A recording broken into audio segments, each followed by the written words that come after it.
The MrBeast drama has easily been the biggest, most popular, most viewed YouTube drama of all time. And it makes sense, it's about the most popular YouTuber of all time. And it's been spearheaded by Dawson, or Dogpack404, an ex-MrBeast employee who has made a lot of allegations towards the MrBeast company. From faking videos, to running illegal lotteries, promoting gambling to children, mistreating employees, hiring a registered PDF file onto his staff. So many different claims have been made. And those claims were largely repeated by commentary channels that got tens of millions of views and undoubtedly made tens of thousands of dollars. But one thing that a lot of commentary channels have refused to cover is what Dogpack got wrong. And not only that, his own online history. Today, we're going to cover Dogpack's false allegation, as well as take a look at his digital footprint to see what we can learn about his motivations, and hopefully get closer to the truth about the MrBeast situation.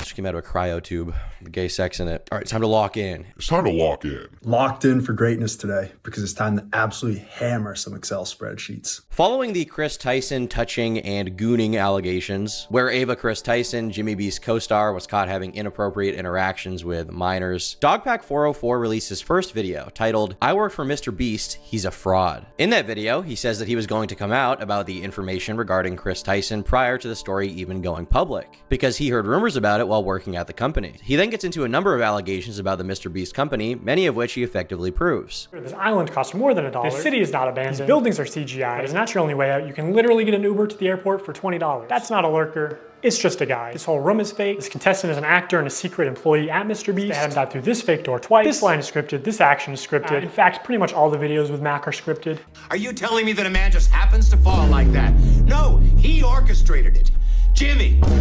Firstly, he shows that MrBeast does in fact fake a lot of his videos. He shows that MrBeast has run some very sketchy giveaways, which may be illegal, but even if they're not, they're still incredibly unethical and they're conducted in a very irresponsible manner. Thirdly, he's able to show that MrBeast Feastables giveaways have a lot of similarities to gambling, even having a slot machine visual, which is then pushed to children and could easily promote a very harmful addiction to a very young audience. There are some other less important claims, like saying that a raccoon is a paid actor, which this raccoon is a paid actor. I mean, obviously it is, but that's not really the focus, and there are some seriously good criticisms in here. Overall, his first video was pretty damn good. It brought to light some serious questions about MrBeast's brand and his level of unchecked power, which was seemingly allowing him to get away with a lot of unscrupulous behavior that hadn't been revealed to the public. The video quickly garnered millions of views, today sitting at over 15 million hits. But Dawson wasn't done. This wasn't a one-off video, it was going to be a series, and he teased the next installment at the end of part 1. Now be like shocked, like have your hands over your face, like you're emotional as you can be. So like have your hand reaching for it and then like be like shocked, like you're, yeah. Now act a little surprised. Like be like really shocked with your mouth open. The idea that some of MrBeast's life-changing giveaways were actually completely staged was amazing, and no doubt would have made for a great part 2. But Dawson instead decided to change focus. What was going to be part 2 would now be pushed to part 3. He was being reached out to by a number of ex and current MrBeast employees who wanted to talk to him about stuff they saw at the company that they thought should be reported on. And at the same time, Dogpack was also under a lot of pressure, having received a cease and desist letter from MrBeast's lawyer, which he released a small portion of to the public. But this legal threat did not faze him, and he decided to go forward with the series, much to the applause of the audience. The official part 2, titled "I Work for MrBeast, He's a Sociopath," would focus on poor working conditions at the MrBeast company, with most of the testimony coming from a man named Jake Weddle. I'm hungry. I'll write jokes for food. I wish a philanthropist YouTuber would just give me 10K and not film it. Hey, what the hell happened to you? MrBeast, that's what happened to me. While working at MrBeast, Jake had been asked to take part in a solitary confinement challenge, which he says caused him a lot of mental torment and ultimately completely degraded his psyche. While it's true that he had agreed to do the video in the first place, the psychological torment he experienced was worth talking about, and I think MrBeast honestly shouldn't be doing videos like that in the first place. If there's that much risk of some kind of mental, physical, psychological harm, I don't think it's really worth doing that kind of video. You think this is bad? This chicanery? He's done worse. He defecated through a sunroof. Now, Jake is a very silly, goofy guy, which got him a lot of hate from me. Swear to God, I was in my room dancing like baby Drizzy, baby Drizzy. Shut the f But overall, the aesthetics of who Jake Weddle is much less important than what he brought to the table. And this video would ultimately end on another bombshell, this time being the news that MrBeast had hired a registered sex offender. He'll be in thumbnails, he'll be around, and whenever he is, he's wearing a mask. Why would you wear a mask? Why would you conceal your face? It's like, what are you concealing? That you are a registered sex offender? And that your face could be looked up on a thing? What if he's not? I don't know. But when I was there, they called him Delaware. It's like, why do you call him Delaware? I didn't know. Apparently they called him Delaware because he's not allowed to go back to Delaware.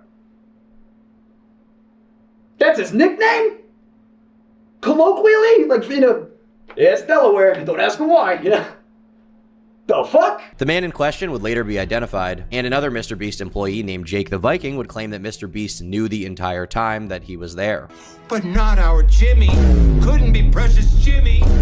Ironically, Jake had also been very critical of Jimmy for supposedly knowing that Chris Tyson was a degenerate, while in his new post, he had to admit that this Delaware sex offender was his brother-in-law. So that didn't look good. It also didn't look good that Jake defended this guy's actions despite his conviction in criminal court. So, El Riz, I guess. Dogpack officially had 2 home runs. He had brought to light some very serious claims about MrBeast, many of which he was able to provide compelling evidence for that showed the public how unethical some actions of MrBeast and his company had been. And at the same time, a bunch of commentary channels were reporting on it because it was the biggest thing in the world. I did it. I think in total, I've probably done 50 videos across all of my channels talking about the MrBeast situation, but I am far from the most popular person talking about this stuff. Another commentary channel named Pegasus made a ton of videos about the drama, some of which got north of 3, 4, and 5 million views. And with so many hits under his belt, it was basically assumed that Dogpack's next video would be just as good and have just as much revealing information. Am I gonna burp? Is it gonna happen? No, it did happen. I knew it would happen. On August 28th, 2024, Dogpack would release MrBeast's Secret CEO, where he made a number of allegations regarding 2 men, James Warren and LaKoya Hill. First of which is Jimmy's cousin and the CEO of his company, and the second of which was his COO for a while. Now, Dogpack's reasoning for this allegation he's making about James Warren is one screenshot on his conspiracy board, and that is literally it. Obviously, there's no problem with talking about the existence of allegations without verifying them as a neutral party. Reporting about the existence of allegations as a neutral individual is fine as long as you are willing to acknowledge that it may or may not be true. But in this case, Dogpack is the one directly making this allegation to the public, hedging his bets on the idea that James Warren is a woman beater. And what is his evidence? And I say allegedly because it turns out there's a lot of people in North Carolina named James Warren who assault their girlfriends, I guess. So I'm still having people look into these cases. The fact that Dogpack didn't at least wait to verify these claims before making them public sparked a lot of criticism, especially when court cases are public record and he could have easily waited a few weeks to verify his claim. But he does cite someone else in this video who's going to be looking into these court cases for him. Unfortunately for Dogpack, the surprise witness would look into cases regarding James Warren, and she found there was 0 evidence of any domestic violence charge whatsoever. One of the things that these people are alleging, or one of these people has alleged to Dawson, is James Warren, this guy we just talked about, the secret CEO, had committed some type of domestic incident, some type of harm onto a girl that he was dating. I did look into this, and I went into it thinking he had done that. Okay, I went into it thinking he did it, and I'm just gonna have to find the paperwork for it. I searched and searched and searched, and there was one case number I looked into. Again, I could probably make a whole video on this, but suffice it to say that I do not think that the case number that is associated with this picture right here, and I told Dawson this, and that's why he said this in the video, I do not think that this particular case is the same James Warren. For many reasons, like I said, I did a few hours of research just into this case alone. I was in the property records. I was on Facebook looking people up. I was doing all kinds of looking at the marriage records in the newspaper. I just don't think this is the same James Warren. It doesn't even appear that this James Warren is even related to this James Warren that we're talking about. And it's a common name. James, a very common name. We have 11 Jameses and Jakes just at the MrBeast company. So I don't think that that is him. So I am not prepared to make the allegation that he committed some type of domestic incident that has been put on the record because I've not been able to find that. As Dawson said, I do have a couple of requests out for different stuff and we will see. To me, that's not the most important thing. There's other stuff to look into, and that has to do with this big court case where someone went to prison for fraud for 10 years. So let's just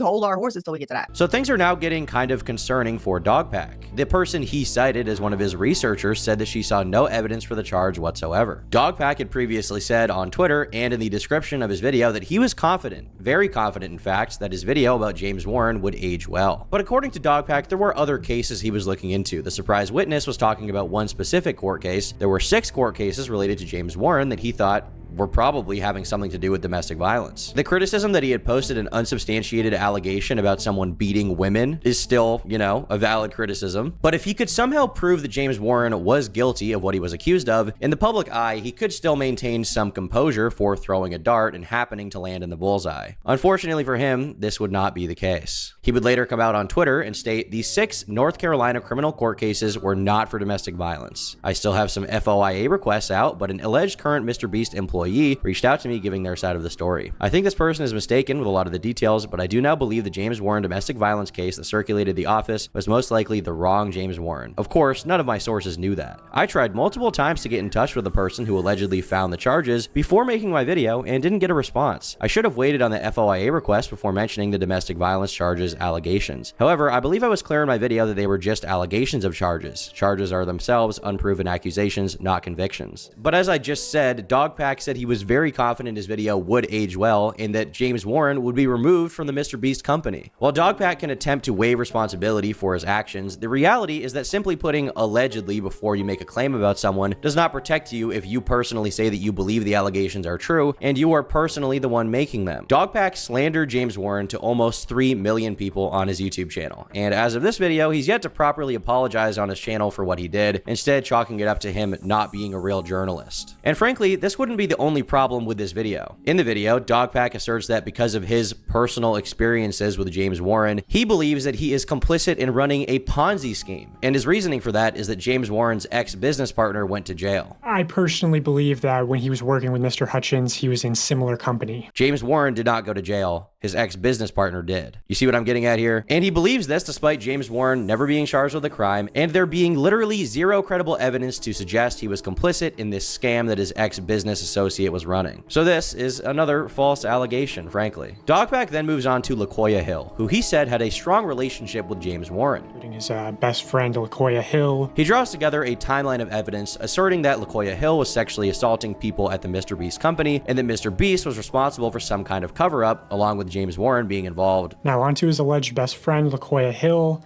They both went to UNC Chapel Hill together. And if you're not paying attention, some of his evidence seems compelling, but if you look closer, according to Dogpack's own screenshots, James Warren and LaKoya Hill did not even attend Chapel Hill at the same time. It was at completely different times, in fact. LaKoya went to the University of North Carolina, Chapel Hill from 1997 to 2001, while James Warren, per this bio, attended from 2002 to 2005, which means they weren't even there at the same time. Dogpack goes on to detail allegations he is making against LaKoya Hill, for which he has many rumors and claims from different MrBeast employees. And while this many rumors can be compelling if they're all shown in succession, the fact that these accounts vary in severity and detail really call into question how real they are and what the real story is, especially when the James Warren allegation seems to have been completely false and chalked up to complete rumor, which Dogpack failed to verify properly before publicizing to his audience. One account about LaKoya Hill says that he had acted very inappropriately with an employee, booking hotel rooms with only one bed, walking around in his underwear, having the employee come to his house to see a sex toy collection. The next account claims that LaKoya had sexually harassed someone and made various other employees uncomfortable on shoots. A third allegation claims he got in trouble for hooking up with his 18-year-old straight assistant. A fourth person claims that LaKoya SA'd his assistant, who was straight, and LaKoya was gay. There were reports of making the assistant sleep in the same room and bed with him on trips, touching him inappropriately, and dangling his job in front of him. Now, these allegations could be true, and just because they differ doesn't mean that someone is lying or that something didn't happen. But no definitive proof is presented, and frankly, based on his video, we're not any closer to the truth than we were before it, while Dogpack presents this entire situation as fact. Frankly, this is completely irresponsible, and if there is any validity to any of these allegations, Dogpack is doing them a major disservice by bundling together a bunch of unproven rumors and spreading it to the public before we can even get proper verification on what even happened. He also makes the case that MrBeast hates women because years ago he made jokes about women like making sandwiches in kitchens. Well, women are stupid because they're inferior to men. This is very clearly a joke,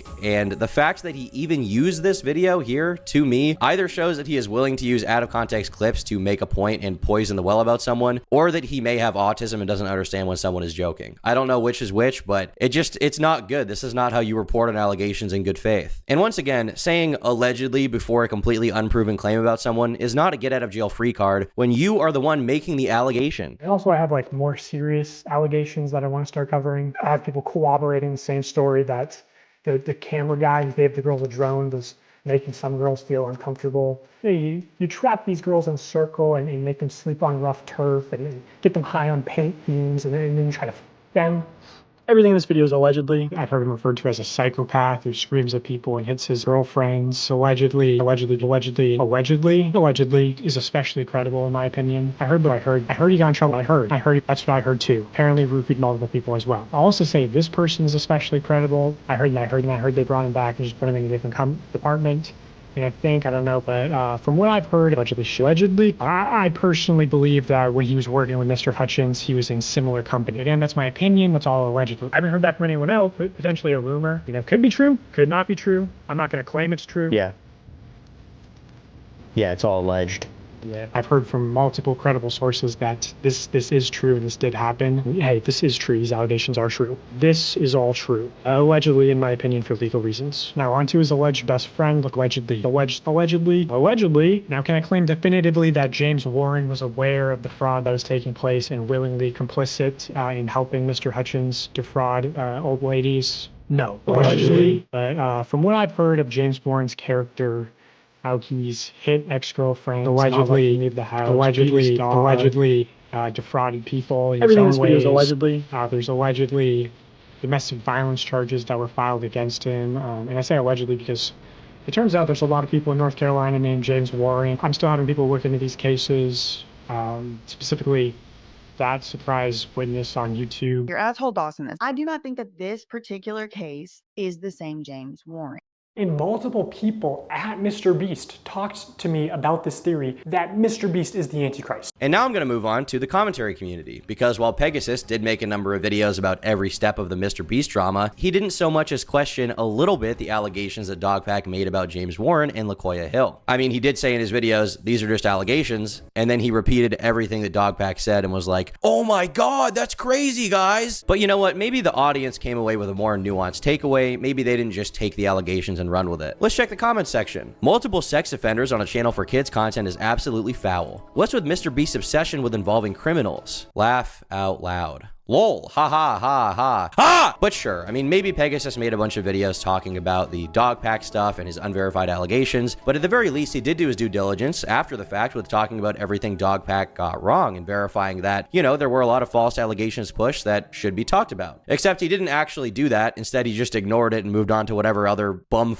gay ass drama he's talking about this week. Like, if you're going to publish these allegations about someone and you're going to have an audience of people that come away with the conclusion that that person is guilty, I feel like you have some level of responsibility to, after the fact, be like, hey, I was wrong. You know, I think that's probably a good thing to do. But my goat, the greatest guy of all time, okay, my greatest Kremlin agent, WestJet, he did do a follow-up video talking about the situation and criticizing Dogpack, so that's what we call W-Riz. Meanwhile, the surprise witness would have some very reasonable takes regarding the situation where she defended Dawson for making false allegations. Let's say he actually was caught on camera doing something real mean to an animal. What? Let's say he was caught on camera doing something real mean to an animal. Does that mean that what he's saying is false? Or does that mean something else? Like maybe he's not necessarily a great person, but even a broken clock is right twice a day. What the fuck are you talking about? Well, I guess because MrBeast does charity work, we can just ignore everything wrong that he's done, right? I mean, that makes perfect sense to me. I mean, sure, he hired a registered sex offender, he potentially ran illegal lotteries, but I mean, at the same time, he gave away turkeys on Thanksgiving, right? I'm going to give out turkeys back in the hood. So we can just forgive him. But no, obviously that's not a good argument. Nobody in reality would make that argument, and I think that the surprise witness is delusional and she is dug in on one side. And that is ultimately the case for a lot of people who support Dogpack. They're dug in on one side, and they're willing to justify any criticism made towards MrBeast, even if it's a false allegation, just because it's MrBeast. On September 2nd, Dogpack would do an interview with commentary YouTuber Oompaville, where he talked about his handling of the video. Why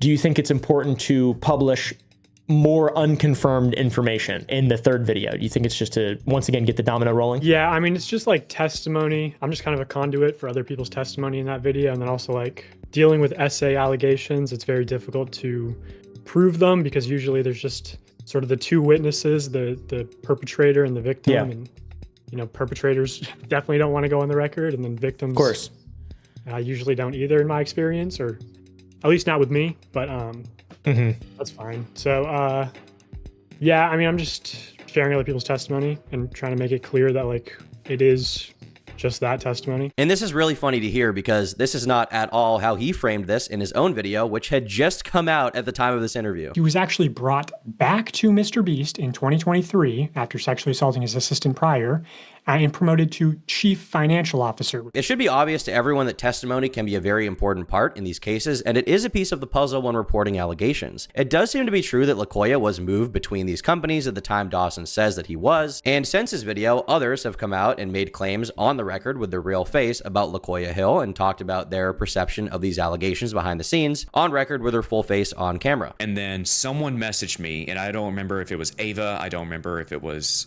Carl or someone, but someone messaged me and they gave me the tip of, hey, LaKoya's not been on family leave for a month. He got caught sexually assaulting his assistant. And I was like, what the fuck? Wow. With more credible sources coming out, it's very possible that these allegations are true. But the fact remains that Dogpack had no idea what was true and what was not. He had no firsthand knowledge of it, and he still presented it as the truth, and not just the alleged truth. He said that it happened outright in his video. He states these events so matter-of-factly that it doesn't even leave room for other interpretations. Dawson does not actually know anything that's happened at MrBeast, and yet he's willing to make such a definitive claim. Is it possible that LaKoya Hill did what he's accused of? Of course. But as with any case, Dawson doesn't know, and he still reports it as the truth. At this point in time, it seemed like Dogpack's stranglehold on the narrative was crumbling a bit as a number of smaller commentary channels like Nick Diorio and Shud Logic came out to criticize Dogpack for his behavior. But in the background, something else was brewing, which would ultimately give us a much better peer into who Dogpack is. In late August, the Daily Mail would publish an article regarding MrBeast's new lawyer, and in that same article, they also managed to obtain a full copy of the cease and desist letter sent to Dogpack 404. And the cease and desist makes some very interesting claims, including that Dogpack only worked at MrBeast for a total of 3 weeks before being fired, which directly contradicts what he said. Beast's lawyer writes the following: "You have no understanding of the inner workings of MrBeast, given that you only spent 3 weeks at the company on a trial basis before you were fired for conduct even you have characterized as inappropriate. You did not make it to the end of your 90-day trial period without repeatedly ignoring your supervisor and then attempting to secretly spend company resources on something you described as a toy. During your brief period at MrBeast, you sought to attribute your inappropriate conduct to programming from being raised with access to an iPad and bad mental health. But there is no excuse for acknowledging the terms of your agreement while simultaneously going out of your way to violate them. On your last day at MrBeast in April, the day you were fired, you pleaded for your job back, insisting MrBeast was a place you wanted to work. You asked for a second chance for your trial period, and you asked to later reapply to the company. You even sought advice on how to be successful if you were to apply to work for MrBeast again in the future. Unlike the narratives you spun to cast yourself as the victim while being terminated for conduct that at minimum demonstrates a lack of judgment, your communicated desire to be a part of MrBeast remained unchanged over the course of that nearly hour-long meeting." If true, it's definitely strange that Dawson would have spent an hour begging to have his job back when he had recently been so adamant about how terrible the working conditions were at MrBeast. Additionally, the lawyer cast doubt on how much of the inner workings of MrBeast's company Dawson actually had access to or knew about. A commentary channel called X8 would ask Dogpack some questions about the cease and desist. And he responded saying, "Feel free to ask me anything," mentioning one part of the cease and desist, saying the toy thing is a complete lie. He would state that the purchase of this toy is in reference to him asking the company to purchase an Apple Vision Pro because he was under the impression that MrBeast wanted to get one for every employee. Dogpack had also previously stated on video that he had worked for MrBeast from February to May of 2024. My name's Dawson. I worked at MrBeast from February to May of this year, 2024. On Reddit, he claimed, "I was working with them in February, trial period in March, and then a 90-day contract from April 1st to the end of June." Meanwhile, the cease and desist claimed he worked there for just 3 weeks. So who's telling the truth? In the interview with X8, Dogpack would then claim he had worked at MrBeast officially from March 25th to April 19th, being just over a 3-week period. But he also claims he did unpaid work before that point starting at the end of February. Then, when he was let go, he was apparently told if he signed a transition agreement, he could get his full 90 days of pay and be able to put his full-time employment at MrBeast on his resume in an effort to help him secure future jobs despite how poorly his time at the Beast company went. He says he was then contacted by a close friend of MrBeast to work at a different company, which he does have substantial proof for. But the fact that Dawson had neglected to reveal the specifics of his employment at MrBeast, claimed he worked for him for months, when in reality reality, he was actually working for him officially for 3 weeks, and after that, he wasn't. Once again, it really calls into question how reliable of a narrator he truly is. In response to the supposed 1 hour-long call where Dawson begged for his job back, he said, "I didn't know they recorded that meeting," before confirming that it actually happened as they described. As you can imagine, all of this coming out raised a lot of questions. Were you planning to do it far before then, or when you were working at the company, were you planning on doing this, or was it like after you left, then you thought that maybe stuff should come out? No, yeah, I mean, there was people at the company who were just very open with me about, you know, the things that they saw and experienced or whatever. And I just, yeah, while I was at the company, I was sort of digging into it a little bit, not intending to make a video, but just kind of out of curiosity. And then, yeah, once I got let go, I was like, started digging into it more, and then I just decided that it should go public. Gotcha. This interview is so weird now, knowing he only worked at MrBeast for a month, really 3 weeks, and one of those weeks he was left completely unsupervised. So he was well versed in the type of content Jimmy made prior to working there. He was actively thinking of investigating the company within days of starting work there. He is on recording pleading to still work there when he was fired, and he took a remote job with someone who works for Jimmy instantly after. I'm so confused. Once the cease and desist was revealed, a user named Cope and Seethe began digging through Dawson's online paper trail to find out more about him, discovering a separate Reddit account he operated called That Fivehead Guy. Previous to his hire at the Beast Industrial Complex, Dogpack had actually been a big fan of a certain illiterate Quebecois streamer you may be familiar with. No, yeah. I have heard that bag. I've seen some of these documentaries. I ain't believe none of that. Hey, the game government ain't no getting. Is this serious?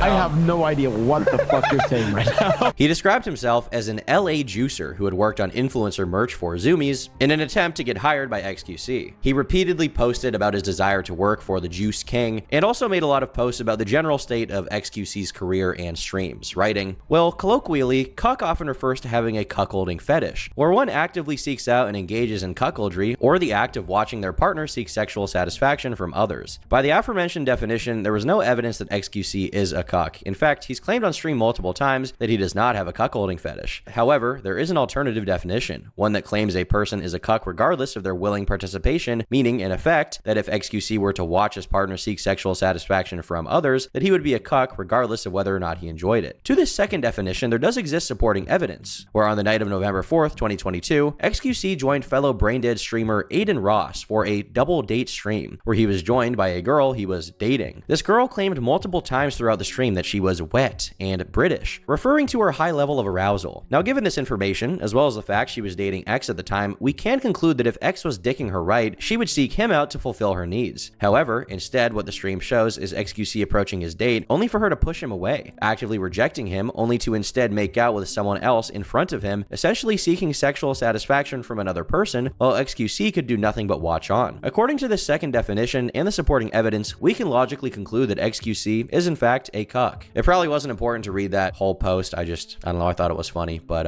it didn't matter that much. But there is some really interesting information revealed in his Reddit history. Once mods on the subreddit became annoyed with his posts, he wrote, "I don't think it's X's fault if he doesn't know his designer was yoinking, but I don't understand going so far to defend him unless the designer was up front. At this point, X should just go on Midjourney with chat and make the art himself." That's all. Sorry for posting again, but wanted to get this out there. Mods, please don't delete. I think this is fair criticism, and I send no hate to any designers, since I don't know if they were upfront with X or not, but secretly yoinking is cringe. Another subreddit Dawson frequented was r/stories, where he would talk about his drug use. And this is relevant because one of the first supposed claims from MrBeast's team and Dawson's critics was that Dawson was a drug user, and Dawson did his best to dispel that rumor. To be clear, because some people can't tell when I'm joking, I've never been a drug user. Weed makes me anxious. I tried microdosing shrooms for depression and anxiety for a week over 3 months ago. Honestly, the taste just made me sick, so I stopped. Wouldn't recommend anyone to use illicit drugs, but I'd consider myself an advocate for psychedelic research. In one post, Dawson describes how he thought he had died while high on DMT, an extremely powerful psychoactive drug. Well, she took DMT up her asshole. My experience was almost exactly the same for 1 to 2 minutes. I was out, fully left my body, and felt extremely at peace. My girlfriend was cuddling me at the time and said my eyes opened and my fingertips started to go cold, but I still had a heartbeat, so she wasn't too worried. In another post, he asked if mushrooms he found in the woods could be used to induce a high. He gave advice to one Reddit user on his DMT likely being unrecoverable after that user left his supply in a hot car for months. But at some point, this account was not as useful to him, so we moved over to the MrBeast creative account. This turns out to be tied to the way that Dogpack was hired hired in the first place. He had attempted to flood the MrBeast subreddit with so many posts about how eager he was to work for the company that he would be impossible to ignore. On day 10 of his attempts, he posted a video pitch. Today, I wanted to do a video showing my process of coming up with ideas. This is sort of to show the MrBeast team how I operate, but also I think this could be a good resource for other people trying to do YouTube. Which, by the way, someone from MrBeast did DM me, and I did send him the $1,000, so something should be happening pretty soon. Interestingly, one of Dawson's main points against MrBeast from his first video was about his use of human psychology to promote products to his audience, in particular children. Meanwhile, in his application video, he actually attempts to demonstrate his knowledge of psychology as a strong point in favor of why he should be hired. Funnily enough, some of his criticisms of MrBeast were also present on the 5head Guy account. Months prior to him being hired, he wrote, "Didn't see anybody talking about this, so Bailey worked for MrBeast. He was an editor for MrBeast, won $10,000, and also won a freaking house. If you want to see him help those less fortunate, watch the philanthropy channel. Most of the contestants on MrBeast are people in the industry." In response to someone asking how much money it would cost MrBeast to fake his videos, he wrote, "Depends on what you consider fake. Scripting and misleading editing are pretty standard at this point. He doesn't use random subscribers as much, and everyone he works with signs an NDA, so the risk of a leak is pretty low. Look how long it took for the influencer hide-and-seek video to get exposed. Personally, I think it's stupid to fake things as much as he does." As I said before, the focus of Dawson's second video was Jake Weddle, who claimed to have experienced serious psychological torture as a result of a solitary confinement challenge he was tasked with. In December of 2023, Dogpack seemingly already had an inkling that these challenges could be unethical and pushing people to their limits. He also noted that his criticism was being censored by the subreddit moderators. I'll throw an example of a comment I made that the mods removed. It has nothing to do with anyone's personal lives or choices, it's purely criticism of the latest video. The challenge basically induces Stockholm Syndrome, where you're forced to be with a person in a mentally exhausting environment, and it would be easy for one contestant to take advantage of the other. Essentially, you have to date me or I'll leave and you'll lose $250,000. Crazy power dynamic. Criticism is no longer allowed here, unfortunately. In Dawson's words, he began his unpaid work in February, and at the same time, he was still posting under the 5head alias about MrBeast doing illegal lotteries. He would write, "In the US, all sweepstakes are required to have a free alternative method of entry. You're also required to clearly state no purchase necessary when advertising a sweepstakes, otherwise it would be an illegal lottery, but YouTubers get away with not doing it for some reason. I guess because through some loophole it's not considered advertising? I don't know, but it's shady as hell." At the same time, he called him out for faking his videos. In January of 2023, he described the company as being full of uncreative leeches. But the tone would slightly shift a little bit as we got closer to employment. 3 days prior to his official hiring, he would defend MrBeast on the concept of waste generated by his charitable efforts. I get it, but there's always some resource cost for entertainment. MrBeast is one of the few entertainment companies that actually offsets the negative impacts with positive ones, being philanthropy. But this is really the only defense he made, and after he was fired, he was back on Reddit, this time making accusations of tax evasion, which as far as I've seen are completely unproven. Now, nothing from this Reddit history particularly discredits any of the legitimate allegations that Dawson has made towards MrBeast, but the inconsistencies with his employment history and his lies by omission about drug use paint a picture of Dawson as a much more complicated person than the public has been willing to accept. As I noted before, it seems like he was very critical of MrBeast before his hiring on the 5head account, while at the same time, he was begging for a job with him on the MrBeast creative account, and many of his prior criticisms of the company would be consistent after he was fired by MrBeast. But frankly, all of this, mixed with the false allegation about James Warren, really calls into question for me how much integrity his journalism actually has. Dawson will claim he's not a journalist when it's convenient, while simultaneously making allegations to tens of millions of people about extremely serious crimes. And being critical of false claims is important. False accusations towards someone, even if they are guilty of someone else, can ultimately harm the overall case. Meanwhile, in response to Cope and Seeth posting his research about Dawson, the surprise witness would assert that he is personally being paid off by MrBeast. Able to find is some crusted, dusted, busted Reddit posts that ain't that bad.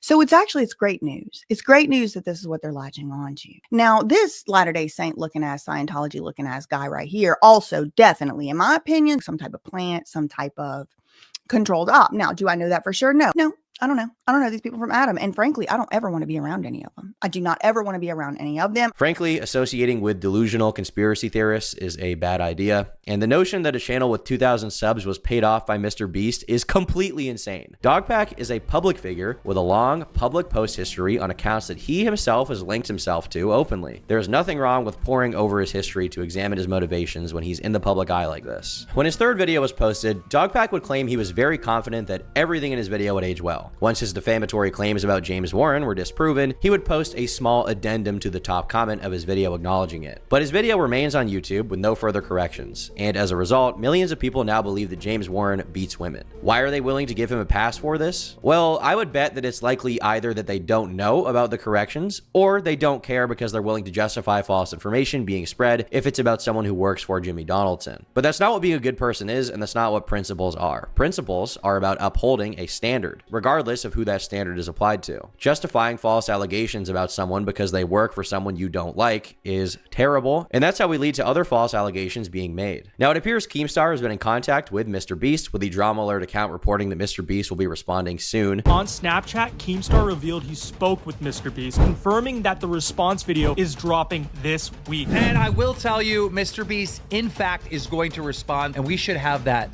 this week. Given that it's been a week since that happened, it's questionable at this point if he even will. Meanwhile, Dawson has stated his intention to step away from the situation and allow the professionals at mainstream media outlets to now cover the situation. Thanks for watching, stay skibbity, and until next time, subscribe to the Gidda channel, Tom channel, Gidda Tom channel, meaning me. Subscribe to me. Goodbye. Goodbye. Goodbye.